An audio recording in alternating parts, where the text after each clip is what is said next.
Today on Oz, is the key to happiness in your gut? It could be a revolution in the making. The foods that affect your mood. How quickly after you started this program did you see changes? The transformation happened within a week's time. It was astounding. Plus, eating healthy when dining out. How to enjoy your favorite foods, cut calories in half, and still go home full. Coming up next on Dr. Oz. Welcome to the show, everybody. All right, get comfortable. I've got a question for all of you. It's an important question. Where does happiness come from? Where does it come from? The medical community has been asking this question, and now some say the key to your mood may not be in your medicine cabinet, but rather in your kitchen cabinet. It could be a revolution in the making, and neurologist Dr. David Perlmutter is at the forefront of this discovery. Welcome back to the show. You've been looking at this issue of happiness in the mind. That's your specialty area. Why is it you think the gut is where happiness is actually found? Right off the bat, a brain specialist, and we're looking at the gut. We now know that serotonin, this happy chemistry that everyone's talking about, is actually 90% manufactured in the gut. So all these ideas of getting more serotonin in the brain now really need to focus on maintaining a healthy gut. What was the smoking gun for you that finally allowed you to connect the gut and the serotonin to the brain? Lots of smoking guns. I have to say it's the literature that shows that the gut, when it becomes leaky, when things that are supposed to stay in the gut get out into the systemic circulation and lead to inflammation. So again, it's about maintaining health in the gut, maintaining the right bacteria, the good bacteria that we all talk about, those probiotics that people are talking about. These things go a long way to improving the health of the gut, reducing the leakiness, reducing inflammation, and helping the mood. You've been outspokenly critical of prescription drugs, arguing that they're like Band-Aids for things like depression and mood disorders. It's true, and there's a time and a place for medications. You and I both use them aggressively when need be, but the idea of using antidepressants all the time to treat depression is really treating the smoke and ignoring the fire. The word inflammation comes from inflammare, from the Latin meaning fire, inflame. So it's really time that we get back again to recognizing this beautiful dance between the gut and the brain that takes place, and how can we harvest that information to create a better mood and not rely on these drugs all the time. You have a busy practice. You have lots of success in that practice. So I was curious what actually happens when people come see you. So I want you to take a look at how Dr. Perlmutter helped change Nikki's depression and anxiety. It all began about 4 years ago when all of a sudden the person I knew myself to be, happy, social, giving, compassionate person, just fell into sort of this dark depression. There were days when I wouldn't leave the house. My body felt hijacked, dizzy, brain fog, unable to read. I've been to just about every specialist under the sun, and everybody always wanted to give me antidepressants, but intuitively I knew that that wasn't the road for me.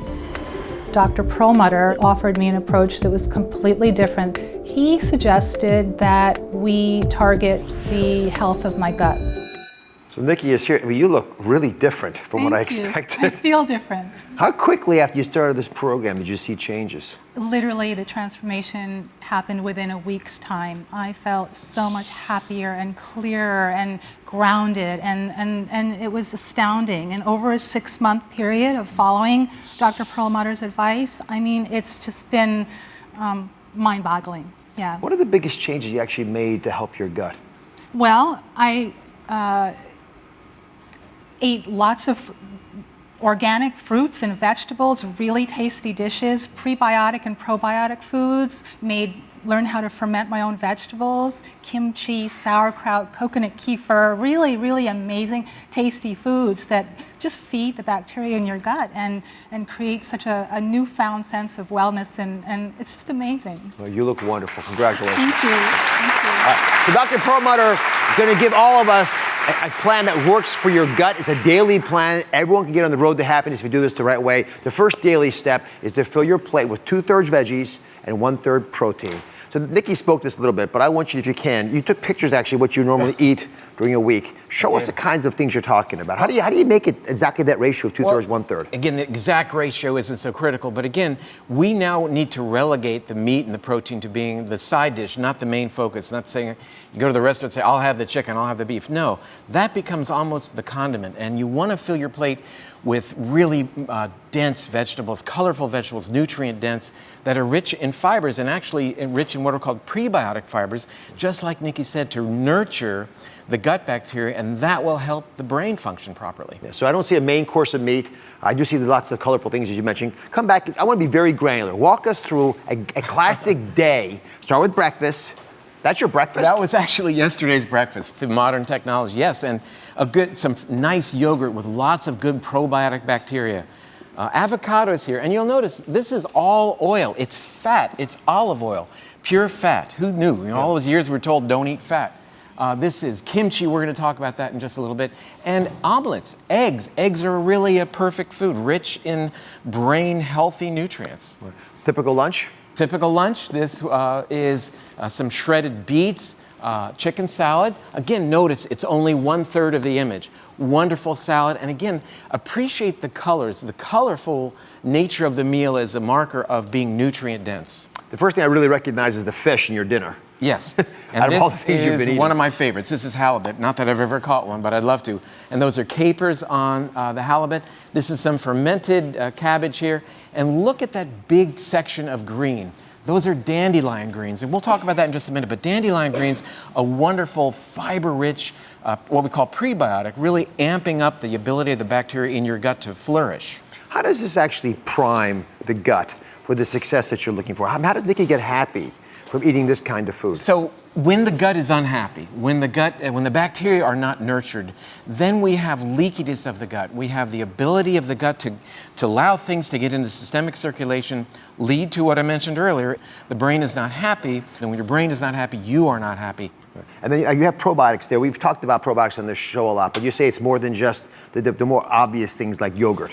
Yeah, well, so here we have lemon preserves. These are sort of fermented lemons that are also rich in probiotics. We have cultured sour cream. Many people are using sour cream. Look for the term cultured.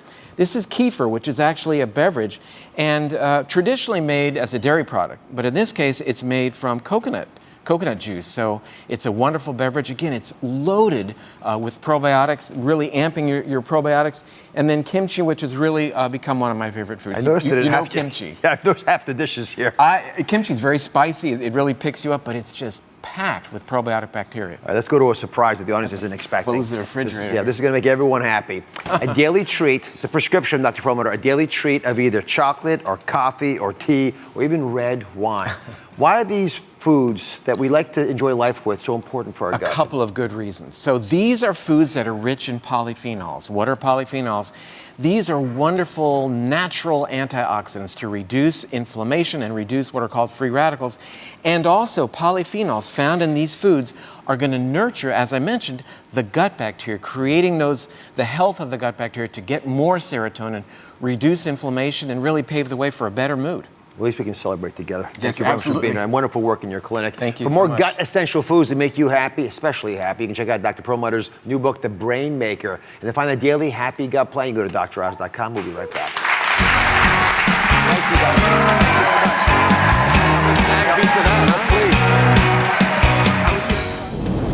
What's your go-to brain food? I love olive oil. It peps up almost every dish that I make, and it's super healthy. It's probably in my head, but I feel smarter every time I have it with lunch or dinner. Share yours on Facebook.com/Dr. Oz. Next, finding it hard to stick with your diet when you're eating at restaurants? This hungry girl's got tips and tricks to keep you on track when dining out. Slim down with her tasty swaps without starving yourself.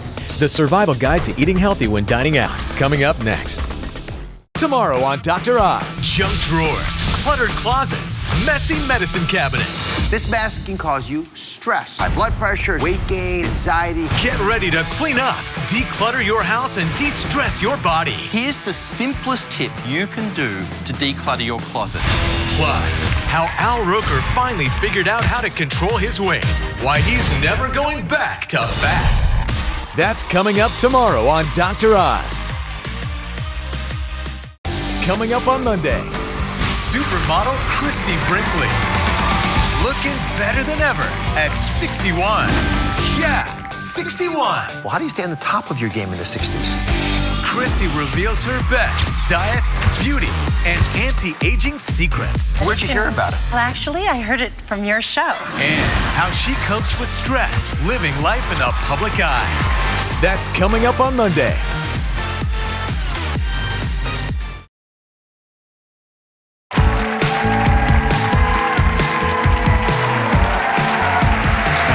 Hungry girl Lisa Lillian is here with her survival guide to eating healthy while dining out. Now, all this time, I've been telling folks to eat at home because they actually can control what they're eating. Why are you encouraging them to eat out? Well, I mean, I have 10 cookbooks, so I like when they eat at home, but we're human, and reality is we're gonna go out to eat, and people don't wanna feel like they can't, and they wanna just be able to survive and have fun and not, do too poorly in the calorie department. So today, Lisa's got her tips and tricks to keep you on track while eating out, and I've invited a few busy moms who are already on the go, ready to taste Lisa's healthy swaps. Ladies, you ready? Yeah, I want you to be harshly critical of these choices we make. Now, first up is Chinese food. Lisa, you say that actually we ought to order an appetizer with the main course. That seems pretty decadent. Yeah, well, in general, I love starting meals off with appetizers. You just have to choose the right ones. It's gonna start you off, get you eating a little bit so your body will start to digest it. You'll end up taking in fewer calories overall throughout the meal. All right, start us off, Sylvia. What do you like to order when you go to a Chinese restaurant? Okay, I'm gonna admit it. My kids and I love fried dumplings. Ooh, And confession. shrimp lo mein. Those are our favorites. All right. Okay, I know. This is I need help. sabotaging most of what you're trying to do. So, Lisa, what do you recommend if, like Sylvia, you want to go with the family? Please try out what she's going to recommend. Yeah, okay, you wanna reveal? Dun, dun, dun. Okay, instead of the fried dumplings, go with the steamed dumplings because you will not notice the difference. And then there's some steamed shrimp and vegetables, a huge portion, and some brown rice, and get a little brown sauce on the side. This meal is a ton of food and so satisfying. Well, you don't get so this brown sauce. Is this a good or a bad thing to add on? You mentioned we can touch it, but this is not very much for me. No, So it's well, you can. I mean, soy sauce has sodium, but if the soy sauce is a good option because it's lower in calories. A lot of the brown, thick sauces at the Chinese restaurants are loaded with oil, and certainly the lo mein is really loaded with oil. So the little bit of soy on the side is definitely your best So, option. Sylvia, please grade. It's delicious. Good enough? Swap it out. Yeah, Is absolutely. her comment about the dumplings accurate? It's great. I think my children would like it too. All right, let's see how these meals stack up against each other. Just give you some honest numbers. Again, I'm not surprised by this first number. Sylvia's very tasty-looking Chinese food plate, unfortunately, has 1,030 calories, whereas Hungry Girl's Chinese food plate has only 658 calories. You actually saved more than half the fat with Lisa's swap. Okay, you saved almost half the fat, by the way, which is part of the difference. Next up, let's talk about Italian. Lisa, one of your meal rules is that you have to actually look before you go. You got to know before you go out. Yes, I mean, I am obsessed with Googling everything. Now, chain restaurants will give you the exact calorie counts, so there's no excuse when you're going out to eat to not knowing what you're getting into. And then even smaller, like mom and pop restaurants, you can see the menus online, so you can know, make your decisions beforehand, make your smart choices when you have the time to put into it and not when you're sitting there, feeling the pressure with your friends. So, Malika, let's say you have not done what Lisa recommended. You have not checked ahead of time. You don't know. What do you grab when you go to an Italian restaurant? Dr. Oz, oh my God. My family and I, we love our chicken parm with a little spaghetti on the side. Chicken parma spaghetti. Mm-hmm. It does look pretty good, guys. What do you think, Lisa? Can you do something with this? Yeah, actually, my swap, it tastes the same exact way. And so instead of using the chicken parm, you go for the grilled chicken, but you have the marinara with a little bit of parm and a small side of whole wheat pasta. And I'm telling you, it is the perfect swap. You have a little bit more pasta sauce here. That's okay? Yeah, the marinara sauce, typically, you should make sure it's not loaded down with oil. When you're at a restaurant, you can make your decisions. Most of the time, tomato sauce, marinara sauce is a decent option. If you see it bogged down with oil, have a little less. Malika, what do you think? Is this satisfying for you? Forever.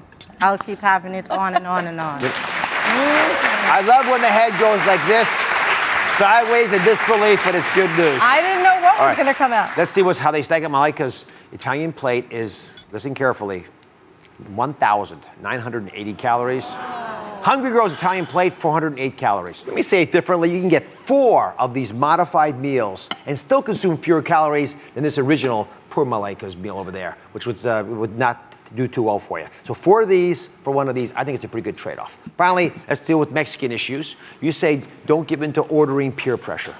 Yeah, once you've looked at the menu online and you've made your smart decision, go with what you know, and don't sit and look at the person next to you and say, yeah, that sounds good, so I'll have whatever, some gigantic burrito bonanza. stick with what you thought about. All right, Melissa, take it away. What do you normally get your family when you order Mexican? We usually get tacos and refried beans and rice. And my kids know that if it's Tuesday, it's Taco Tuesday. That's how much we have. I've got to say, of all the options, this seems like it might be the most acceptable to you. How can you beat it? Well, I certainly can beat it. Check it out. Now that is what I like to call a burrito bowl. One of the biggest problems in Mexican restaurants is that the shells and the tortillas are huge. So typically a tortilla with the burrito that you're served has about 350 calories alone. So this is just the inside of the burrito. This is 350 calories, these burritos? Well, these are taco shells, so they're a little bit less, but these are oily, and usually there's 3 of those, and those could have 120 to 150 calories each just for the shells. So you have 3 of those, that adds up.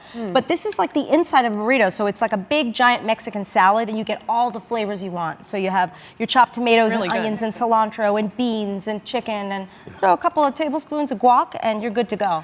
So stop the presses here. This one really surprised me. Melissa's very innocent-looking choice, 1,471 calories. Wow.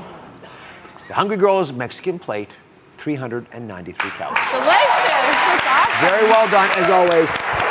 Be sure to check out Lisa's new book. It's called The Hungry Girl Diet Cookbook. Absolutely superbly done, as all of her books. And for more Lisa's secrets to eating healthy while dining out, you can go to DrOz.com. I'll be right back.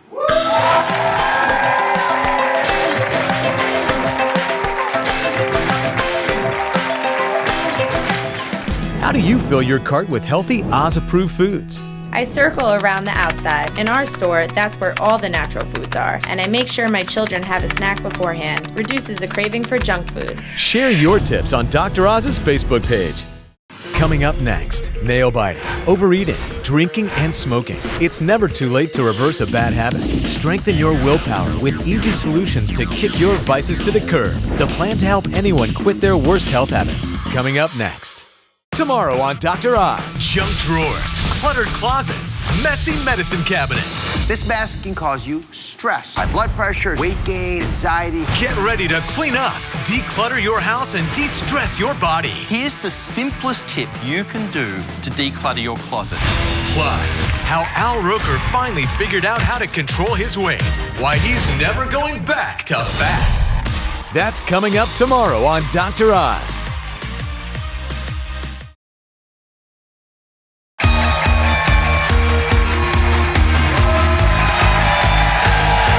Nail biting to overeating, drinking, even smoking. Psychologist Dr. Kelly McGonigal says it's never too late to reverse a bad behavior. Today, the best-selling author is here to help you quit your worst health habit. So what is the biggest mistake folks make when they try to break those habits that they really don't like? I think the biggest mistake people make is they focus only on what they're saying no to. And it's really important to know, what are you saying yes to? Why does this matter? Why do you want to make the change? I call that finding your want power. Your want power. All right, so Dr. McGonigal has a plan to help anyone quit their worst health habit by strengthening their willpower. Is that true? Yes. Everyone's going to benefit. Everyone can benefit, no matter what your bad habit is. All right, Caitlin's here. She used to have some of these ideas, and she actually put them to use in her life. She's kept her hands perfectly manicured for 4 years after having a lifelong problem with biting your nails. Is that right? That is correct. I think I was born doing it. So you started young, and which of the ideas sort of resonated for you? How long did it take to quit, and has it really been as easy as Dr. McGonigal's painting it? Oh, definitely. It's definitely easy once you decide the want power. I love that word because you've got to want to not be embarrassed anymore. You've got to want to stop feeling like you've got to hide your nails from yourself and from everybody. You just want to, instead of saying, no, I can't bite my nails anymore, I want to feel really good about myself, and I want to treat myself to manicures and take care of my hands that I do so many things in life with. So. All right, let's get to the plan. Let's walk over. So the first idea in the plan is we have to actually fill up our tank of willpower. Kelly, come next to me. I want to see what you did in your own life as well. But Dr. McGonigal, what do you mean by that concept of filling up the tank? Well, it actually takes physical energy to change a habit or resist temptation, and most of us are running around on empty. So it's really important to give yourself energy. And in fact, when your blood sugar is low or it's erratic, it's much harder to resist temptation. That's one of the reasons why when you're sleep deprived or you drink alcohol, it can actually lower your self-control. It's all about out the blood sugar. And which of the foods you actually want to use? Which ones fill the tank up the best? I think really good choices are whole fruits like these, half a banana, a handful of raisins or grapes, foods that are going to give you a boost of blood sugar, but not the kind of foods like processed sweets, soda, junk food that will give you quick energy, but then lead to a blood sugar collapse that's going to make temptation harder to resist. And when is the best time to include these in your diet? Pretty much whenever you're feeling like you're starting to be in that place where you feel the urge, whatever it is, to have a cigarette or to bite your nails. When you start to feel your energy collapsing, it's really important to think, okay, I need to fuel myself now. I need to take care of myself. So Caitlin, which food did you use to fill your tank up? All of these, I eat an enormous amounts of all these. I eat a plant-based diet, so I'm constantly munching on things like bananas. Sometimes I'll have 3 or 4 in a day, and I teach spinning classes, so I eat raisins, and in the morning I'll have applesauce with oatmeal. Grapes are amazing, especially when frozen, and I really just like to eat whenever. I actually do have some natural blood sugar issues that I've just got to keep fueled, so about every 2 or 3 hours I'll chow down as needed, just listening to big my body idea, signals, fill the tank. Coming over here, we're going to delay temptation, which ideally you'd all do, but it's harder to do it sometimes. Yeah, it turns out that temptation has a very narrow time window in order to hijack your brain and override your goals. So if you can delay even for just a couple of minutes, just pause. Even if you tell yourself you're going to give in eventually, that pause can actually calm down a craving in the brain. And you might find that you no longer actually really feel that urge anymore. So Caitlin, what did you do to delay that temptation? Ate some really good food. I really love fruit and stuff, so that really helped. And I treated myself to manicures. I just let myself kind of relax, and that actually lowered my stress level and let me stop thinking about it. And then when you have some nice nails, finally, it took me over 20 years. They are nice nails. And they're real too, isn't that amazing? No more acrylics for me. So, and it's just rewarding, and so it really kind of helps. But if you have nice nails, then what do? You just paint them all the time so you don't mess them up again? I do keep them painted. These great barriers too that are literally going to delay your ability to bite your nails. I mean, if you've got these gloves on, it's going to take a moment before you're actually able to give in to that. And what are these? The clip-on nails? So yeah, these are the ones that you can literally just stick on. So it's just as easy as just... Here, show me how to do this. You did it right, you did it right. Did I right? Yeah, look how good it looks. It looks so good. I get one for my pinky as well. Yeah. Stick them right on there. Why do you use these instead of the acrylics? So, well, what I usually do, you can use these. These are actually quite inexpensive. I go to the salon and get the gel, but these are a great stand-in if you just can't get to the salon because it covers up your real nails. And for people like me, you don't like the texture of the real nails, or you see the imperfections around the edges. If you can cover that up and put a shield on it, you're not so much bothered by the imperfections of your nails. So, I suspect that stress still is a big part of your life. Yes. And how would that correlate with your chewing on your nails for all those years? Oh, goodness. I'm a perfectionist. I run 2 online businesses, and I had straight A's in school, and so I was under a lot of pressure that I put on myself. And so, gosh, just all that pressure just made me want to just mess with everything and the stress levels and stuff. And I didn't know I had a blood sugar problem until last year, and so I'm sure that played into it as well. So I want you all to pay attention. But you just said it was so brilliant, right? You have good insights, you have little tricks, little tactics, but at its very core, I think the most profound thing Dr. McConaughey is going to share with us today is that you have to say yes to stress. That sounds really counterintuitive, right? Because stress causes problem to begin with. Why do we have to say yes to stress? Yeah, almost every bad health habit, biting your nails, indulging in sweets, smoking a cigarette, at its core, it's a response to try to avoid or escape stress. And if you want to transform those habits, you really need to transform your relationship to stress so that you no longer feel this urge to escape, avoid, or suppress it. And so what I always encourage people to do now is to think, okay, stress it can be a good thing. It's a signal from my body and my brain that I care about something. And when your heart is pounding, it's giving you energy. Even your own anxiety can become motivation, like rocket fuel. And so when you feel that stress, rather than think immediately, how can I get rid of it, suppress it, drink it away, or bite my nails until I feel better, you can actually use that stress as a signal to do something positive towards your goals, even reconnect back to that idea of want power, and to think that your stress could be a fuel for your want power. I love that insight. By the way, does this come in other colors? Yes, they come in many colors. Caitlin, thank you very much for sharing your ideas. Dr. McGonigal, wonderful insights. You can read an excerpt of Dr. McGonigal's new book, The Upside of Stress. You visit DrOz.com for that. I'll be right back.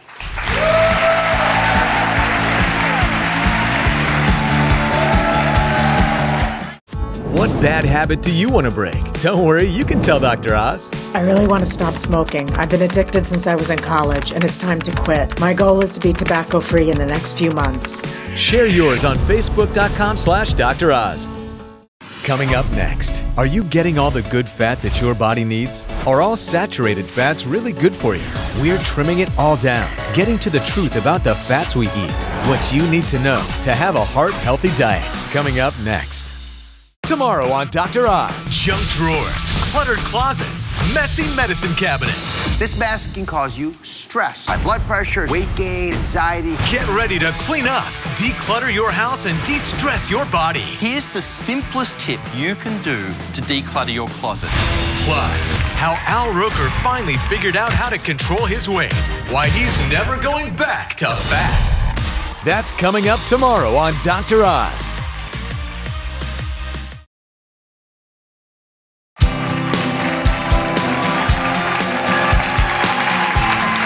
Today, I'm going to do a little trimming and get to the bare bone truth with a special fact or fiction fat edition. And you all get to play. You ready to do this? Yeah. Put the thinking caps on. Shout your answers out. First, is it true or not? Saturated fat is good for you. Fact or fiction? Fiction. You yelled fact. It's a fact. Fact. Why do you believe it's a fact? Well, now I'm kind of second guessing that. Because there's so many different opinions out there, I guess. Some are good or some are bad. Yeah, there's been a lot of press. Someone who said fiction. I saw. How are you? Why do you think that's fiction? Because you always see on things that you're going to buy that it advertises it that it's low in saturated fat. So you would think that you would want to buy that. So saturated fat must be bad for you. Very good answer. The answer is it's fiction. Nicely done. That is not true. Saturated fat is not good for your health. Now, this can be confusing, especially if you look at the latest headlines in the media. I'll give you a couple examples. These are all real headlines. But you want to limit your saturated fat for a heart-healthy diet. Remember, the saturated fats are found in dairy, cheese, and whole milk. Meats have saturated fat, especially red meat, and pork has it, and beef, of course. So where's Kayla in the audience? Right here. Hey, Kayla, how are you? I'm good. How are you? Now, I'm told you're really good at this game. All right? Is that I hope true? so. All right, here's the deal. How much meat do you normally eat? How much cheese do you normally eat? Oh, I love cheese. And I could eat my macaroni and cheese every day if I could. And I eat meat with every meal because I thought it was a good source of protein. Well, that's why these headlines are sort of frustrating to me. You actually do have to limit how much of the saturated fat you have in your diet. I just want you to remember that. I'm not going to pull it all the way out. You just got to cut back in general in America because we eat too much of the saturated fats. All right, now, this next question, though, is really important. And this is a part of our fact and fiction riddle. Are you ready? Okay. All fats and oils should be used sparingly. Correct. You think that's true? What do you guys all think? Fact. They all think it's fact? How are you? What's your name? Brooke. Brooke. What did you say? Fact or fiction? I said fact because Like oils, everybody else, I noticed. yes, oils are high in fat, and like everything, you don't want too much of one thing because it's unhealthy for you. Very well stated.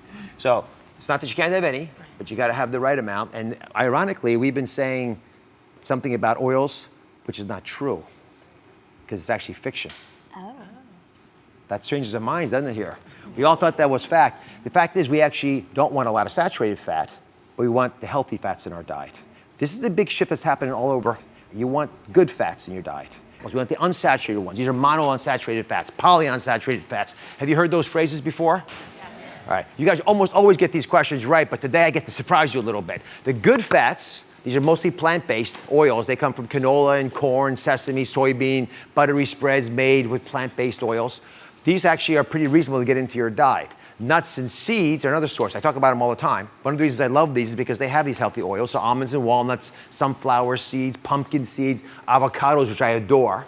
And fish, which you know I'm a fan of, is also a great source of these healthy fats. So you want to replace these saturated fats, the ones you talked about from the cheeses and the meats and all, with unsaturated fats. When you do that, you can lower your bad cholesterol, and that actually may reduce your risk of heart disease. All right, now you're warmed up. I pulled the rug out from you. Are you ready for one more? Yes. All right. The average American isn't getting all of the good fat they need. Fact. They all said fact. That is absolutely a fact, and this one's true. If we went all these ways to get good fats, many of us still aren't getting enough. So how do you get more good fat into your diet? I've turned to our audience. Deborah and Yolanda are here. How are you? Good, thank you. They've worked out really smart ways of including healthy fats into their diets. So why don't you start us off? How do you do it? I actually include peanuts and all different type of nuts in my salads. I also use it in the base of my quiches, and I also use it, like you have here, as the breading for my chicken. My partner is a diabetic, and we use it for high protein, low carbs, and we absolutely love it. I love the nuts too, and I love crusting things with it. It's a good idea. Yolanda, how do you do it? Dr. Oz, I love avocados. So what I do, I put them on my salads, I put them on my sandwiches. But recently I found that after getting bored with the brothier soups, after you mash the avocados up and put it in the brothier soup, it gives you the creamy-like consistency without the bad fats, with less fat. Yeah, it doesn't have to taste the same as what your normal soup tasted like, but it tastes good also. I love the idea. Thank you very much. Let me give you one more idea. Another way to get more plant-based oils into your diet is a buttery spread. Buttery spreads can be used for cooking, for baking, and of course for spreading. So whisk some into your eggs when you scramble them for fluffy eggs in this fashion. You can stir them into your oatmeal for added flavor and richness. And here's a little insight. You can mix some cinnamon and honey and then mix it into the spread. So let's spread some on your toast. Now, what I love about this is it's a smart way of getting those healthy fats that we want in. And remember, when you're going to use buttery spreads, you're going to choose a buttery spread that has 0 to 2 grams saturated fat per serving. Should have no trans fats at all, 0 grams, no partially hydrogenated vegetable oil, and no artificial preservatives. Now that you got the rules, if you don't like the taste, you're not going to eat what I'm saying to eat. So come on over here. Both of you don't mind me. Yolanda, come over. Now, let's see if you like the taste. Thank you. Go ahead, give it a shot. I just want a very quick description of how you feel about the taste. Buttery. Buttery. Very creamy. Creamy. Would you eat it? A little sweet. It is sweet. Very good. Yeah. In fact, using spreads in this fashion gives you a lot more opportunities. So let me give you guys a little present. Thanks to our trusted sponsorship partner, I Can't Believe It's Not Butter. Beginning tomorrow at 3 p.m. Eastern Time, you can go to DrOz.com to be one of the first to receive a coupon for a tub of I Can't Believe It's Not Butter. It meets the above criteria. It's made from real, simple ingredients and contains 0 grams of trans fat and no partially hydrogenated vegetable oil. Audience, you guys are so good at this game. You all deserve a present too. So you're all going home with a tub as well. Enjoy it. We'll be right back.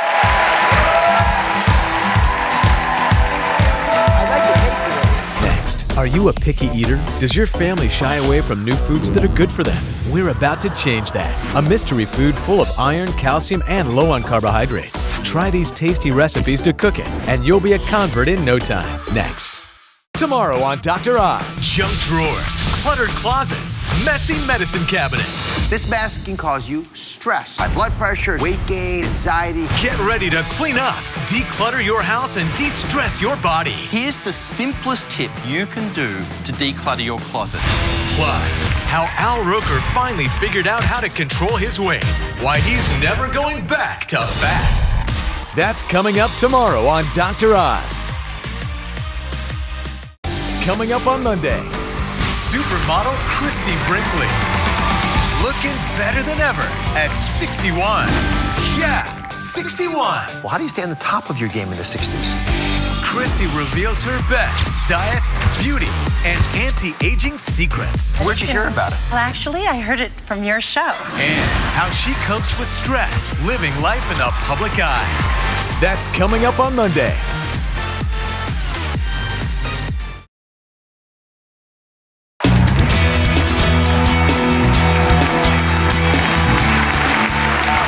So when it comes to trying new foods, we've got some picky eaters on our hands. 60% of my viewers say they completely avoid trying new foods. So I'm just curious, what is it about new foods that petrifies you? Who wants to talk about this? What foods you guys scared about? Start with you. Sushi.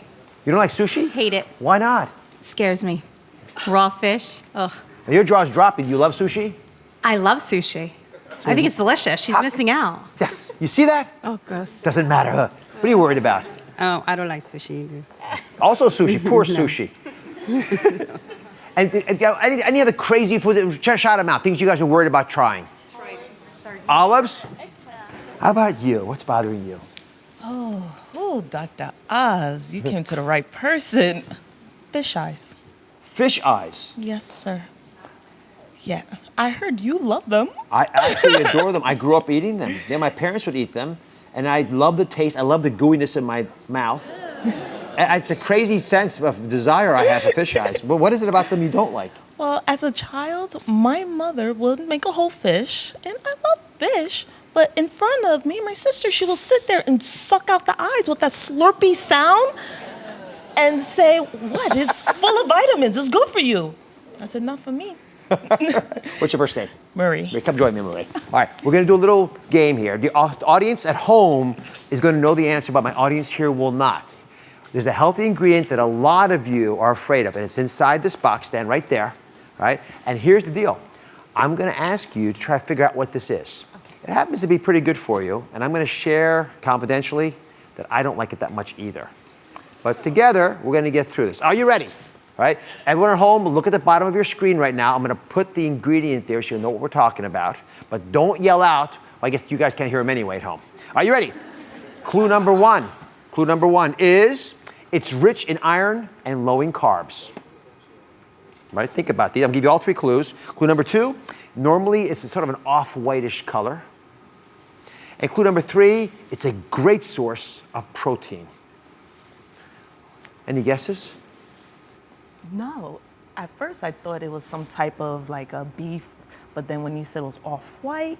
So weird. Any thoughts in the audience? A lot of different things we yell. You know what? I tell you what. I want to go ahead. Don't look in there. Put your hand in here.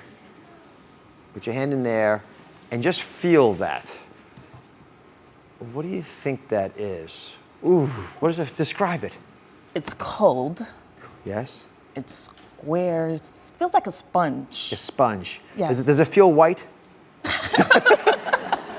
Is it goopy? Is it gluey? Is it syrupy? Oh, it's a bit slimy. And Slimy? it's wet. Like eyeballs? No. Any guesses now? Well, could be tofu. Tofu? You guys think it's tofu? And it is, ta-da, tofu. Have you ever had tofu? In a soup, I believe. They sneak it in there sometimes. Yes. Miso soup and the like. Yeah. And what do you think of the taste? Tastes like nothing. Nothing. I love flavor. That's a definite, but.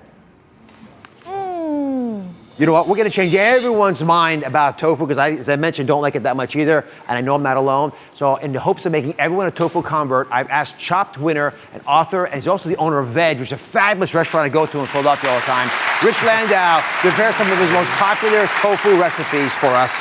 So don't just describe what you made. Describe why it makes tofu taste like something everyone ought to try. Well, the thing about tofu is that, you saw in that box, this is a white block of nothingness. It looks manufactured. You never see that in a garden anywhere, right? You want to just pick it off a vine. But what it is, it's a very natural product. It's a soybean curd. They make it just the way you make cheese. Great thing about tofu is that white block I see as a canvas. You can do anything with it. For beginners, crush it up with your hands. Really get in there, crush it up, add some seasonings to it. You said you like seasonings, you like flavor. These are scrambled tofu tacos. Great breakfast, refried beans, spicy salsa. I could eat that every day of my life. You see, this is how you trick kids. That does not look like tofu. It's not tricking you? It's tricking me. It looks like ground chicken. I think it looks fantastic. It makes a great substitute for eyeballs as well, Yes, it which does. is really nice. An eyeball alternative. Exactly. And what's here? So now, if you want to take that Mexican theme to the next step, this is a tortilla-crusted tofu. This is like a nice lunch or dinner entree here. We got a tortilla tomato sauce underneath. We seared it in Mexican spices, so it's got a lot of great flavor. And the trick is with tofu, you've got to change the texture. It's not just the flavor. People don't like that kind of egginess inside, that kind of gooiness inside. You got to change the texture. By doing that, you've got to get some high heat into it. And what that does is it tightens up the texture and makes it a little bit more creamy and dense, and it just eats beautifully, like a real nice piece of protein. So that looks almost like fish to me. And this... Well, now here's the next step. Yeah, this is a grilled tofu steak. Now the idea here is that you deep marinate it. Tofu takes so well to marinating. And then you put it on a char grill, high heat. You get a nice sticky, sweet Asian glaze on here. A little bit of rice, and it's just great. It changes the texture, and that's what it's all about. I gotta say, this is fantastic. Try this, because this thing's kick-ass. Try the tacos there. What we're gonna do is put all these recipes on DrOz.com if it's okay. Take your time to play with the stuff, make what you want. All these tofu recipes will change the way you think about something that you always thought was... Not bad, huh? Yeah. Now it's fantastic. We should have had you start there and work your way down. I love the metaphor. Think of it as a white canvas, everybody, and paint whatever you want on there. We'll be right back.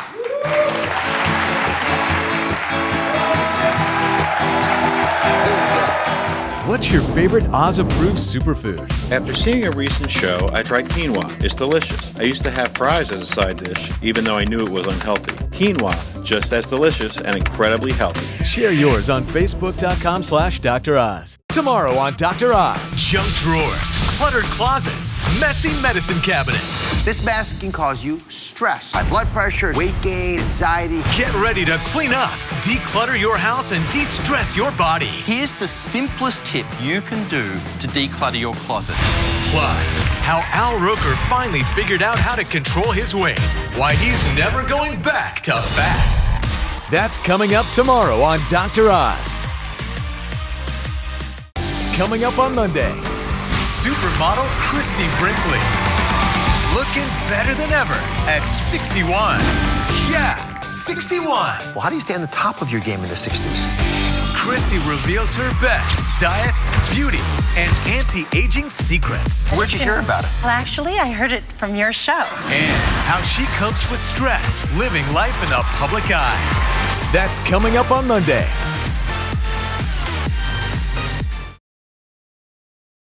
Tomorrow on Dr. Oz. Junk drawers, cluttered closets, messy medicine cabinets. This mess can cause you stress, high blood pressure, weight gain, anxiety. Get ready to clean up, declutter your house, and de-stress your body. Here's the simplest tip you can do to declutter your closet. Plus, how Al Roker finally figured out how to control his weight. Why he's never going back to fat. That's coming up tomorrow on Dr. Oz.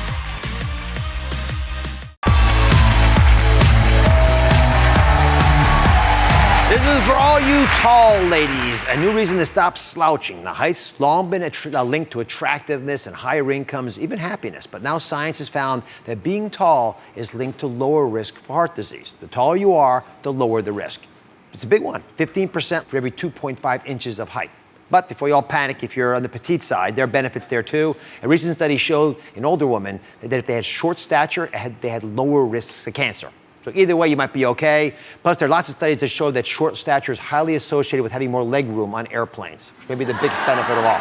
All right, now it's time for In Case You Missed It. First, it's a question we've all wondered at some point. Where does happiness come from? Some say the key to lifting your mood may not be up here, up in your head, maybe just down here in your stomach. Today, we gave you a daily gut plan to help you improve your mood. The plan consisted of a few easy steps, which included upping your veggie intake, adding pro and prebiotics, and my personal favorite, a daily treat of dark chocolate. But just don't go overboard, folks. One of these small little squares like that should do it. For the full daily Happy Gut plan, go to DrOz.com. That's a habit I want you to start. Next, we gave you a mind trick to end a bad habit. So if you're biting your nails, or if you overeat, or if you smoke, try making the temptation invisible. For example, if you're trying to quit biting your nails, you can cover your nails with these fake nails, or you can use gloves, or you can put a Band-Aid on it. Frankly, anything you can do to make the temptation invisible will help you because it'll delay the immediate cue to participate in the behavior, ultimately making the feeling of biting your nails less rewarding. Finally, please be careful of dubious people online that make it seem like I'm endorsing their products, because I don't. To see a full list of our trusted sponsorship partners, you can go to DrOz.com, and I'll see you next time.